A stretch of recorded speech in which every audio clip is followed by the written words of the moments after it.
నమస్తే, welcome to guide. Telangana intermediate board exams అయితే దగ్గరకు వచ్చేసాయి. మరి విద్యార్థులందరిలో కూడా ఒక రకమైన టెన్షన్ వాతావరణం నెలకొంటూ ఉంటుంది.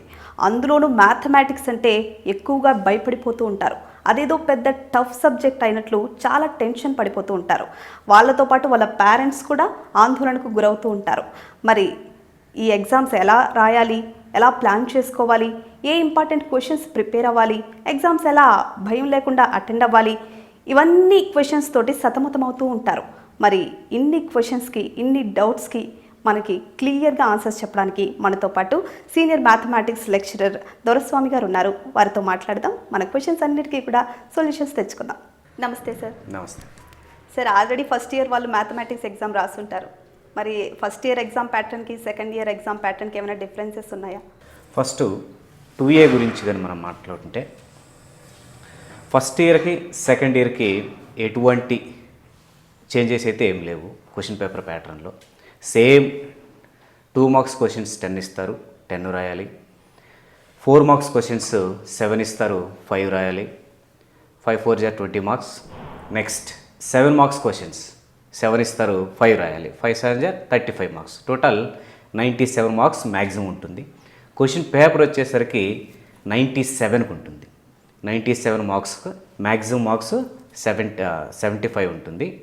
అందులో మనకి పాస్ మార్క్స్ వచ్చేసరికి 27 ఉంటుందన్నమాట. ఫస్ట్ అనాలిసిస్ కానీ చూసుకుంటే మనం టోటల్ 10 చాప్టర్స్ ఉంటాయి. Complex numbers, De Moivre's theorem, quadratic equations, theory of equations, permutations and combinations, binomial theorem, partial fractions, measures of dispersion, probability. Last one is random variables and probability distribution. ఇందులో first మనం 7 marks గురించి మాట్లాడుకుంటే 7 marks sir ఎందుకు sir first 7 marks గురించే మాట్లాడుతున్నారు అంటే, ఇందులో dullards కూడా ఉంటారు కాబట్టి మీడియా కోరు బాటమ్ స్టూడెంట్స్ ఎవరైతే ఉంటారో వాళ్ళు పాస్ అవ్వడానికి ఈ లాంగ్ ఆన్సర్ అనేది చాలా యూజ్ అవుతుందన్నమాట. వాళ్ళు ఫస్ట్ ఏ చాప్టర్ మీద ఫోకస్ చేయాలి. ఏ చాప్టర్ మీద ఫోకస్ చేయాలంటే ఫస్ట్ డి మోరిస్ థీరం. ఇందులో హార్డ్గా ఒక 8 క్వశ్చన్స్ ఉంటాయి. 8 క్వశ్చన్స్లో మోస్ట్లీ 4 క్వశ్చన్స్ సేమ్ ఉంటాయి, సేమ్ మోడల్ ఉంటాయి. రిమైనింగ్ 4 డిఫరెంట్గా ఉంటాయి. బట్ ఈజీ, చాలా ఈజీ డి మోరిస్ థీరం అనేది. స్టూడెంట్స్కి బాగా ఇష్టమైన చాప్టర్ కూడా. Next theory of equations. ఇందులో కూడా క్లాస్ 1, క్లాస్ 2, అందులో even degree, odd degree, AP, GP and it is formed by -3 -2 something and multiple roots. వాటి మీద ఎక్కువగా ఈ లాంగ్ ఆన్సర్స్ అనేవి అడుగుతూ ఉంటారు. Next binomial theorem. Student pass అయ్యేదానికి చాలా హెల్ప్ చేస్తుందన్నమాట ఈ బైనామియల్ థీరం అనేది. ఇందులో 2 క్వశ్చన్స్ వస్తాయి లాంగ్ ఆన్సర్స్. అందులో కూడా 2 టైప్స్ ఉంటాయి.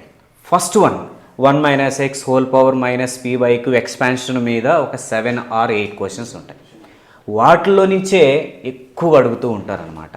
గ్యారంటీగా ఒక క్వశ్చన్ వస్తుంది, ఈజీగా రాయొచ్చు. నెక్స్ట్ ఈ terms, second term, third term, fourth term, x power -10, x power 10 something ఆ క్వశ్చన్స్ ఎక్కువగా అడుగుతూ ఉంటారనమాట ఈ బైనామియల్ థీరంలో. Next measures of dispersion. ఈ మెజర్స్ ఆఫ్ డిస్పర్షన్ అనేది స్టూడెంట్ ఆల్రెడీ 10th క్లాస్లో ఫేస్ చేసి ఉంటారు. చాలా ఈజీ టాపిక్ అనమాట. గ్రూప్డ్, అన్గ్రూప్డ్ డేటా మీద ఎక్కువగా ఆ క్వశ్చన్లు వస్తూ ఉంటాయి.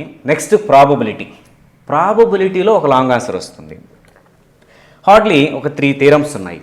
Edition theorem, multiplication theorem, Bayes theorem. Mostly addition, Bayes ఎక్కువ అడుగుతూ ఉంటారు. వెరీ రేర్లీ మల్టిప్లికేషన్ థీరం అడుగుతుంటారు అన్నమాట.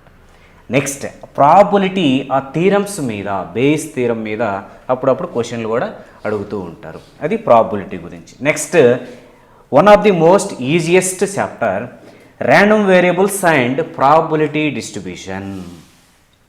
ఇందులో కూడా ఒకే టైప్ ఆఫ్ క్వశ్చన్స్ వస్తూ ఉంటాయి అన్నమాట. మీన్ కనుక్కోండి, వేరియన్స్ ఫైండ్ అవుట్ చేయండి, కే వాల్యూ ఫైండ్ అవుట్ చేయండి, సి వాల్యూ ఫైండ్ అవుట్ చేయండి, p of 1 less than x less than 5 something అట్లాంటి క్వశ్చన్లు ఎక్కువగా ఇందులో అడుగుతూ ఉంటారనమాట. ఒకే ఫార్ములా ఉంటుంది. మీన్ ఒకే ఫార్ములా, వేరియన్స్ ఒకే ఫార్ములా ఉంటుందన్నమాట. సో హార్డ్లీ స్టూడెంట్ కానీ ఒక 3 లాంగ్ ఆన్సర్స్ కానీ రాయగలిగితే, అంటే 20+ కానీ స్టూడెంట్ తెచ్చుకోగలిగితే రిమైనింగ్ 4 or 5 మార్క్స్ రిలేవెంట్గా ఏదో ఒక ఫార్ములా రాసినా చాలు, గ్యారంటీగా స్టూడెంట్ పాస్ అయ్యేదానికి ఛాన్సెస్ ఎక్కువ ఉన్నాయన్నమాట. ఇది లాంగ్ ఆన్సర్ గురించి. ఓకే సార్, మీరు చెప్పింది ఇప్పుడు డల్లర్ స్టూడెంట్స్ పాస్ అవ్వడానికి చెప్పారు. సో కొంతమంది చాలా మంచిగా చదివి అవుట్ ఆఫ్ తెచ్చుకోవాలనుకుంటూ ఉంటారు. ఏం మిస్టేక్స్ చేయకుండా, అంటే బాగా రాసినా కూడా దానికి టోటల్ మార్క్స్ పడవు కొంతమందికి. సో ఏం మిస్టేక్స్ చేయకుండా ఎంత బాగా ప్లాన్ చేసుకొని ఎలా వాళ్ళు ప్రాక్టీస్ చేసుకుంటే అవుట్ ఆఫ్ మార్క్స్ తెచ్చుకోవచ్చు అంటారు? ఓకే, వాటికి బాగా యూజ్ అయ్యేది 2 మార్క్స్. ఎవరైతే స్టూడెంట్ 75 నాకు కావాలనుకుంటారో ఆ స్టూడెంట్కి బాగా యూజ్ అయ్యేది ఈ 2 marks very short answer questions, also 4 marks questions. ఎక్కువ ఫోకస్ వీటి మీద చేయాల్సి ఉంటుంది. ఎందుకంటే ఇందులో ఛాయిస్ ఉండదు. 10 క్వశ్చన్స్ ఇస్తారు, 10 రాయాలి. సో ఛాయిస్ లేదు కాబట్టి కొంచెం ఫోకస్డ్గా ఫార్ములా బేస్డ్గా మనం చదవాల్సి ఉంటుందన్నమాట ఈ వెరీ షార్ట్ ఆన్సర్స్ని. ఇందులో చూసుకుంటే కాంప్లెక్స్ నెంబర్స్లో 2 వెరీ షార్ట్ ఆన్సర్స్ వస్తూ ఉంటాయి. నెక్స్ట్ డి మోరిస్ థీరం 1 వస్తుంది. నెక్స్ట్ క్వాడ్రాటిక్ ఈక్వేషన్స్ 1 వస్తుంది. Theory of equations, next P and C permutations and combinations, next binomial 1 వస్తుంది. ఈ మెజర్స్ ఆఫ్ డిస్పర్షన్ చాలా ఈజీ క్వశ్చన్స్ వస్తూ ఉంటాయి ఇప్పుడు దీంట్లో. నెక్స్ట్ ర్యాండమ్ వేరియబుల్స్, ఇందులో కూడా మీను వేరియన్స్ మీద ఎక్కువ అడుగుతూ ఉంటారు. అప్పుడప్పుడు పాయిజన్ డిస్ట్రిబ్యూషన్ కూడా అడుగుతూ ఉంటారు అనమాట. ఇది వెరీ షార్ట్ ఆన్సర్ గురించి చూసుకుంటే, అయితే స్టూడెంట్ మిస్టేక్స్ పోకుండా కాన్ఫిడెంట్గా రాయాలి అని అంటే ఫస్ట్ స్టూడెంట్ ఎప్పుడైతే ఎగ్జామ్ హాల్లోకి ఎంటర్ అవుతారో వెంటనే ఎగ్జామ్ స్టార్ట్ చేయకుండా ఒక 5 minutes క్వశ్చన్ పేపర్ చదివేదానికి స్పెండ్ చేయాలి. ఏ స్టూడెంట్ అయినా సరే నీట్గా తెలిసిన క్వశ్చన్స్ మాత్రమే టిక్ చేసుకోవాలి. ఫస్ట్ కాన్ఫిడెంట్గా ఇది నాకు వచ్చు, గన్ షాట్గా ఇది నేను రాయగలను అనుకున్న క్వశ్చన్లే స్టార్ట్ చేయాలి.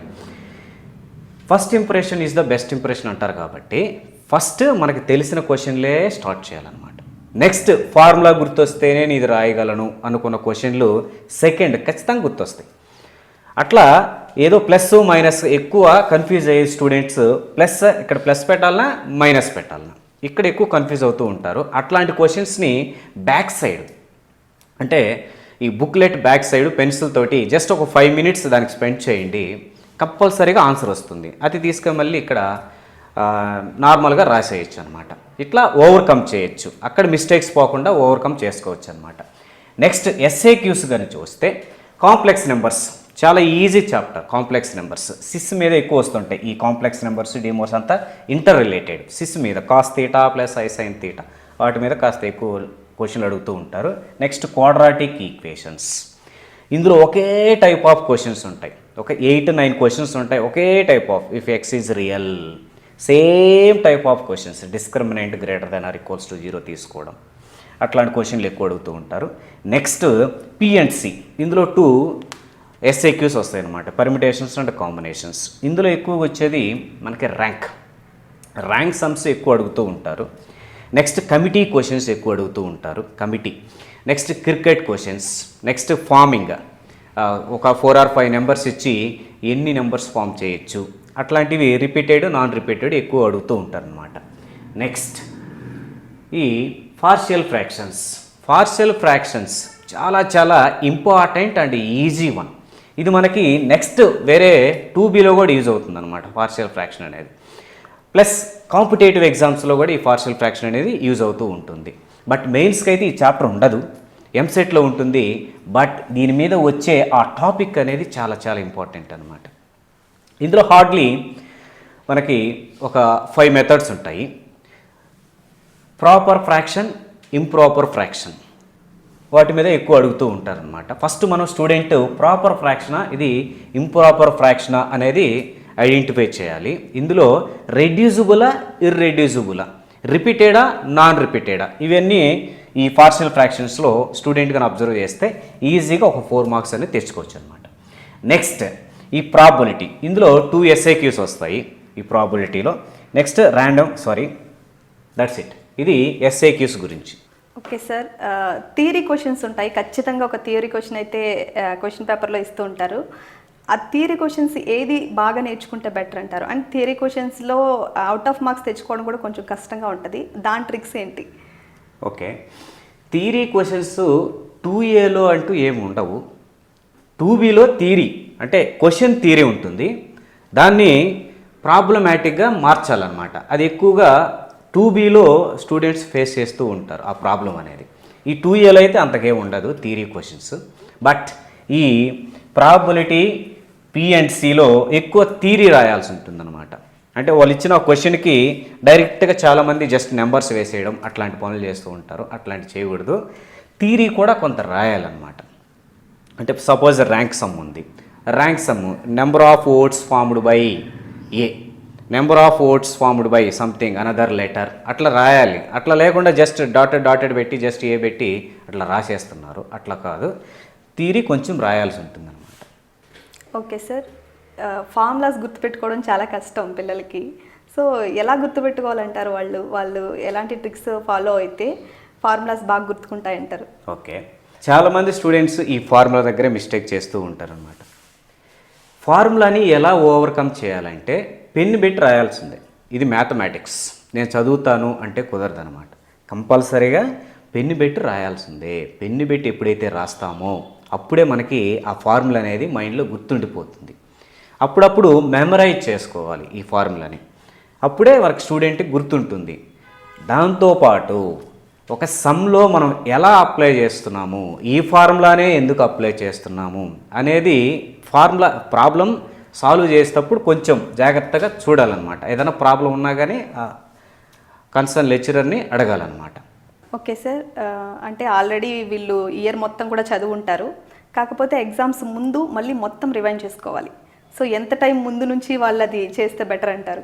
మ్యాథమెటిక్స్ మినిమం ఒక 2 months 3 months అనేది అవసరం పడుతుంది. అప్పుడప్పుడు చదివితే వచ్చేది కాదు ఈ మ్యాథమెటిక్స్ అనేది. ఇయర్ అంతా చదవడం వేరు, లాస్ట్ 2 months చదవడం వేరు. స్టూడెంట్ ఎప్పుడైతే లాస్ట్ 2 months నీట్గా కూర్చొని చదువుతారో, ఫోకస్డ్గా చదువుతారో, ఈ 75 తెచ్చుకోవడం, ఎస్పెషల్లీ ఈ 2Aలో 75 తెచ్చుకోవడం అనేది చాలా చాలా ఈజీ అనమాట. ఉన్న మనకు 4 పేపర్స్లో ఫస్ట్ ఇయర్లో 2, సెకండ్ ఇయర్లో 2 ఉంటాయి. వీటిల్లో 2A అనేది చాలా ఈజియెస్ట్ సబ్జెక్ట్ అనమాట. ఇందులో 75 ఈజీగా తెచ్చుకోవచ్చు. సార్, ఇప్పుడు అందరూ కూడా మ్యాథ్స్ని చాలా టఫ్గా ఫీల్ అవుతారు స్టూడెంట్స్, కానీ చాలామంది అసలు మ్యాథ్స్ వైపు రావడానికి 10th క్లాస్ తర్వాత మ్యాథ్స్ వైపు రావడానికి చాలామంది భయపడతారు.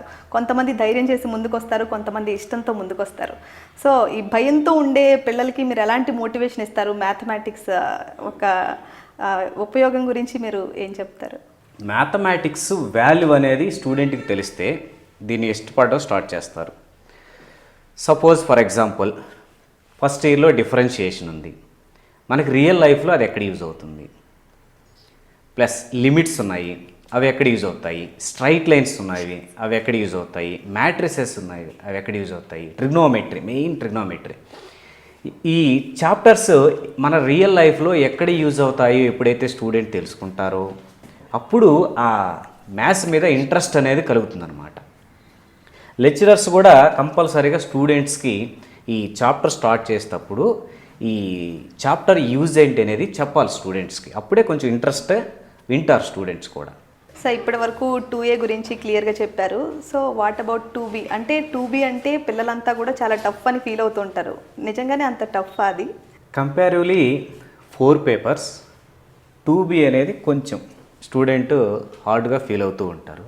దానికి రీజన్ ఏంటంటే, ఫస్ట్ ఇందులో మనకి ఏమేమి చాప్టర్స్ ఉన్నాయో చూసుకుంటే circles, system of circles, parabola, ellipse, hyperbola, indefinite integration, definite integration, differential equations. Generally 8 topics అనేవి ఈ 2Bలో ఉంటాయి. 1Aలో 10, 1B 10, ఈ 2A కూడా 10 ఉంటాయి. బట్ ఈ 2B ఒక్కటే 8 చాప్టర్స్ ఉంటాయి అన్నమాట. బట్ ఇందులో వచ్చేసరికి 2 పార్ట్స్ ఉంటాయి. First one geometry part, second one calculus. Geometry part అంటే ఇవన్నీ ఈ కోనిక్ సెక్షన్ అంటాము. Circle, system of circle, parabola, ellipse, hyperbola, ఇదంతా ఒక సెట్ కోనిక్ సెక్షన్ అంటాము. నెక్స్ట్ ఇదంతా క్యాలిక్యులస్ పార్ట్ అనమాట. Indefinite integration, definite integration and differential equations. Student ఎక్కడ మెయిన్గా టఫ్గా ఫీల్ అవుతూ ఉంటారంటే ఈ జామెట్రీ పార్ట్లో ప్లస్ ఇంటిగ్రేషన్ ఫార్ములా అప్లికేషన్లో ఎక్కువ స్టూడెంట్ ఇబ్బంది పడుతూ ఉంటారు అనమాట. ఈ సర్కిల్లో మనకి మెయిన్గా లాంగ్ ఆన్సర్ కానీ చూసుకుంటే 2 వస్తాయి. ఇందులో పాయింట్స్ మీద ఒక క్వశ్చన్ వస్తుంది. నెక్స్ట్ ఈ టాంజెంట్స్ నార్మల్ మీద ఒక క్వశ్చన్ వస్తుంది అనమాట. మెయిన్గా tangents, direct common tangents, transverse common tangents, touch each other, 2 circles touch each other, వాటి మీద ఎక్కువగా రిలేటివ్ పొజిషన్స్ ఆఫ్ 2 సర్కిల్స్ మీద ఒక లాంగ్ ఆన్సర్, స్టార్టింగ్లో మనకి పాయింట్స్ మీద ఒక లాంగ్ ఆన్సర్ అడుగుతూ ఉంటారు అనమాట. నెక్స్ట్ పారాబోలా చూసుకుంటే స్టాండర్డ్గా పారాబోలాలో వచ్చేది derive standard form of the parabola. Mostly ఒక 70% అదే క్వశ్చన్ అడుగుతూ ఉంటారు. నెక్స్ట్ రిమైనింగ్ 30% ఒక కామన్ టాంజెంట్ మీదని, లేదా it is parallel to X axis, parallel to Y axis, axis is parallel to X axis, parallel to Y axis మీద ఈ పారాబోలాలో ఎక్కువ అడుగుతూ ఉంటారనమాట. నెక్స్ట్ లాంగ్ ఆన్సర్ చూసుకుంటే ఇండెఫినైట్ ఇంటిగ్రేషన్ స్టూడెంట్స్ కానీ లాంగ్ ఆన్సర్ మీద కానీ కొంచెం ఫోకస్ చేస్తే ఈజీగా రాయొచ్చు అనమాట. ఫస్ట్ ఇంటిగ్రేషన్ అనగానే స్టూడెంట్ భయపడేది ఫార్ములా మీద ఎక్కువ ఫోకస్ చేయాలి. హార్డ్లీ ఇందులో మనకి ఒక 35 ఫార్ములాస్ ఉంటాయి.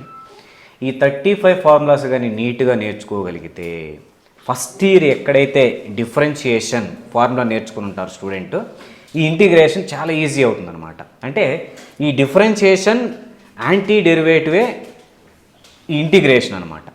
డిఫరెన్షియేషన్ యాంటీ అంటే దానికి ఆపోజిట్లో చేసేదే ఈ ఇంటిగ్రేషన్. దీన్ని ప్రిమిటివ్ అంటాము, లేదా సింప్లీ ఇంటిగ్రేషన్ అంటాము అన్నమాట.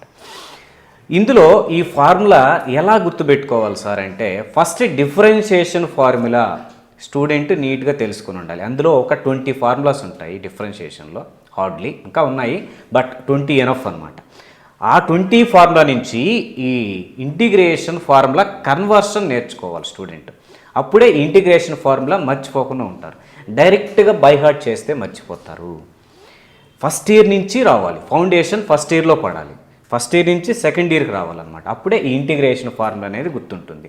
Integration, definite integration, differential equation, ఇందులోనే ఏరియాస్, ఇవన్నీ కూడా ఈ డిఫరెన్షియేషన్ ఫార్ములా మీదే బేస్ అయి ఉంటాయి. నెక్స్ట్ ఫర్దర్ మనం బీటెక్ వెళ్ళినా, డిగ్రీకి వెళ్ళినా ఈ ఇంటిగ్రేషన్ ప్లస్ ట్రిగ్నోమెట్రీ ఫార్ములా అనేది చాలా చాలా యూజ్ అవుతూ ఉంటుంది అన్నమాట స్టూడెంట్కి.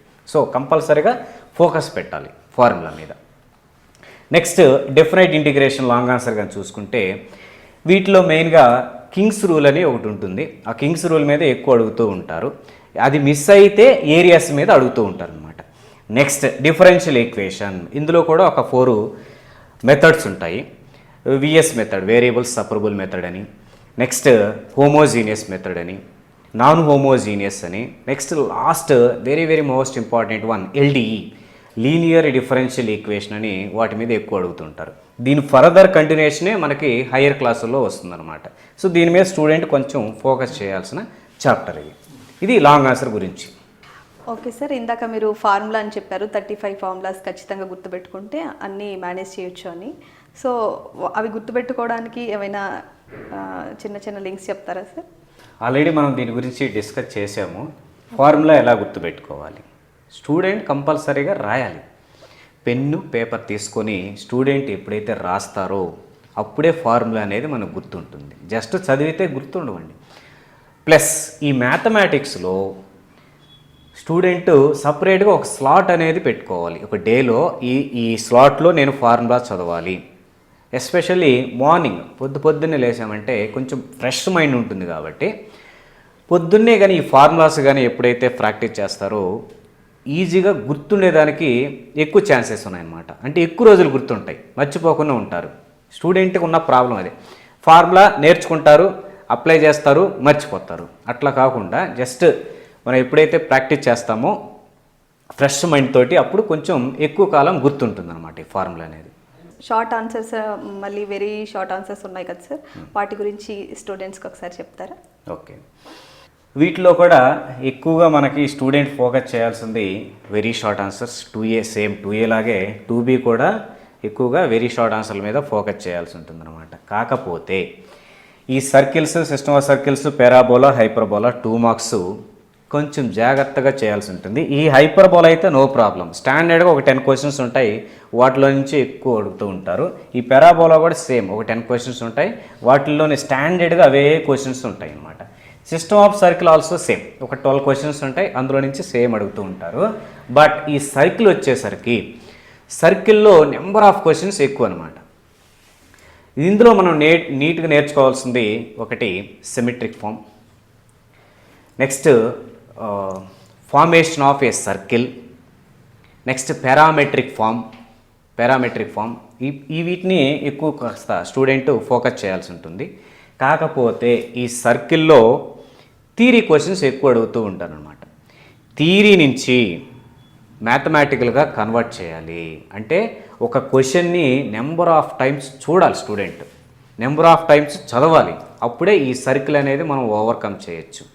అంటే విజువలైజేషన్ అనమాట. ఒక డయాగ్రామ్ ఎలా డ్రా చేస్తున్నాము సమ్ నుంచి, దాన్ని కొంచెం జాగ్రత్తగా స్టూడెంట్ విజువలైజేషన్ చేసుకుంటే, ఆ కెపాసిటీని కానీ డెవలప్ చేసుకుంటే ఈ సర్కిల్ని మనం ఈజీగా ఓవర్కమ్ చేయొచ్చు అనమాట. నెక్స్ట్ జియోమెట్రీ పార్ట్ అయిపోయింది. క్యాల్కులస్ పార్ట్ కానీ వస్తే, క్యాల్కులస్ పార్ట్లో కూడా సేమ్ ఇంటిగ్రేషన్, ఇండెఫినైట్ ఇంటిగ్రేషన్లో 2 very short answers, definite 2 very short answers and differential equation 1 very short answer అనేది వస్తుందన్నమాట. నెక్స్ట్ 4 మార్క్స్ మళ్ళీ అగైన్ సర్కిల్స్. టోటల్ సర్కిల్స్లో మనకి 22 మార్క్స్ వస్తాయి. చాలా ఇంపార్టెంట్ టాపిక్ అది. సర్కిల్లో ఒక 4 marks question, system of circle 4 marks question, ఎలిప్స్లో 2 క్వశ్చన్స్ వస్తాయి. నెక్స్ట్ పారాబోలాలో 1 క్వశ్చన్. సేమ్ ఎలిప్స్ నేర్చుకుంటే మనకి పారాబోలా వచ్చినట్టే, హైపర్బోలా వచ్చినట్టే. Ellipse, hyperbola both are interlinked. Just ఇక్కడ ప్లస్ అయితే ఇక్కడ మైనస్ అని ఫార్ములాలో, ఇక్కడ మైనస్ అయితే ఇక్కడ ప్లస్ అని, జస్ట్ అదే ఉంటుందన్నమాట. But diagram different. Next definite ఇంటిగ్రేషన్లో ఒక షార్ట్ ఆన్సర్ వస్తుంది. నెక్స్ట్ డిఫరెన్షియల్ ఈక్వేషన్లో కూడా 1 షార్ట్ ఆన్సర్ అనేది వస్తుందన్నమాట. ఇది మనకు టోటల్గా సిలబస్. ఓకే సార్, ఇందాక మీరు చెప్పినట్లు డయాగ్రామ్స్, గ్రాఫ్లు ఇవి కూడా ఉంటాయి కదా, అవి ఎంతవరకు వీళ్ళకి స్టూడెంట్స్కి మార్క్స్ తెప్పించడంలో అవి ఎంతవరకు సపోర్ట్ చేస్తాయి? ఓకే, గ్రాఫ్ ఉండదండి, డయాగ్రామ్స్ అనేది ఉంటుంది. డయాగ్రామ్ కంపల్సరీ వేయాలా అంటే స్పెసిఫిక్గా కొన్ని క్వశ్చన్స్ ఉంటాయి, వాటికి మాత్రం డయాగ్రామ్ వేస్తే సరిపోతుంది. బట్ స్టూడెంట్ ఈ థియరీ క్వశ్చన్స్లో ప్రతి ఒక్కదానికి డయాగ్రామ్ వేయడంగా నేర్చుకుంటే వాళ్ళ లైఫ్లో చాలా యూజ్ అవుతుంది ఇది. నెక్స్ట్ ఫర్దర్గా మనకి బీటెక్ కానివ్వండి, డిగ్రీలో కానివ్వండి, ఎక్కువగా బీటెక్లో ఎక్కువగా ఈ డయాగ్రామ్ మీద ఎక్కువ క్వశ్చన్లు అడుగుతూ ఉంటారు. స్టూడెంట్ ఈ కెపాసిటీ దీన్ని ఎక్కువ డెవలప్ చేసుకోవడానికి ట్రై చేయాలి, ఇప్పటి నుంచే ట్రై చేయాలన్నమాట. వేయాలా అని అంటే కొన్నిటికి స్పెసిఫిక్గా సపోజ్ పారాబోలా ఉంది, పారాబోలాలో ఈ లాంగ్ ఆన్సర్ క్వశ్చన్లో కంపల్సరీగా డయాగ్రామ్ వేయాలి. వాళ్ళు అడిగారంటే, ఇది స్టాండర్డ్ ఫామ్ అడిగారంటే మాత్రం కంపల్సరీగా డయాగ్రామ్ వేయాల్సి ఉంటుంది, దానికి ఖచ్చితంగా మార్క్స్ ఉంటాయి. ఇందులో కూడా సర్కిల్స్లో కూడా అప్పుడప్పుడు డైరెక్ట్ కామన్ టాంజెంట్స్ అని, ట్రాన్స్వర్స్ కామన్ టాంజెంట్స్ అని, వాటికి కూడా అప్పుడప్పుడు డయాగ్రామ్స్కి మార్క్స్ ఇస్తూ ఉంటారు. అది పెద్ద ఇంపార్టెంట్ కాదు, బట్ ఇక్కడైతే ఇంపార్టెంట్ అనమాట. సో ప్రతి ఎగ్జామ్లో కూడా ఖచ్చితంగా కొన్ని క్వశ్చన్స్ మస్ట్ అండ్ షుడ్గా వస్తూ ఉంటాయి. అంటే బాగా డల్గా ఉండే స్టూడెంట్స్కి ఇలాంటివి సపోర్ట్ అవ్వచ్చు కదా సార్? సో అలాంటి క్వశ్చన్స్ ఏమైనా ఉంటే స్టూడెంట్స్ కోసం చెప్తారా? ఖచ్చితంగా ఉన్నాయండి. గన్ షాట్ క్వశ్చన్స్ ఈ సర్కిల్స్లో ప్లస్ పారాబోలా ప్లస్ ఇంటిగ్రేషన్లో గన్ షాట్ క్వశ్చన్స్ అనేది జనరల్గా అడుగుతూ ఉంటారు.